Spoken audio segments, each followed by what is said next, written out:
నంద్యాల జిల్లా మహానంది గ్రామం ఈశ్వరనగర్ చెంచుకాలనీకి చెందిన నాగా అనే యువకునిపై చిరుత దాడి చేసింది.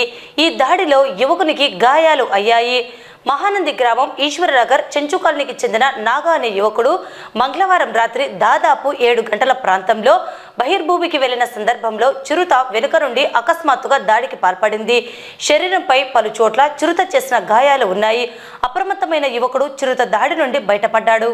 గత నెల రోజుల నుండి నల్లమల్ల అటవీ సమీప గ్రామాల ప్రజలకు మహానంది పుణ్యక్షేత్రానికి వచ్చే భక్తులకు చిరుత సంచారంతో భయాందోళనకు గురవుతున్నారు. ఇటీవల అనేక సార్లు మహానంది పుణ్యక్షేత్రం ఆవరణంలో ఉన్న గోశాల వద్ద మాడవీధుల్లో చిరుత సంచారం సీసీ కెమెరాల్లో కనబడినది. ఈ నేపథ్యంలో చిరుత ఎప్పుడైనా దాడి చేసి మనుషుల పశువుల ప్రాణాలను తీస్తుందని, చిరుతను అటవీ అధికారులు బంధించాలని వేడుకుంటున్నా అటవీ అధికారులు పట్టనట్లు వ్యవహరిస్తున్న తీరు నేడు జరిగిన చిరుత దాడికి అద్దం పడుతున్నదని ప్రజలు బహిరంగంగా విమర్శిస్తున్నారు. ఇటీవలనే పచ్చర్ల ప్రాంతంలో మహిళను బలిగొన్న చిరుత నేడు మహానంది గ్రామంలో యువకునిపై దాడి చేయడం స్థానికంగా కలకలం రేపుతున్నది.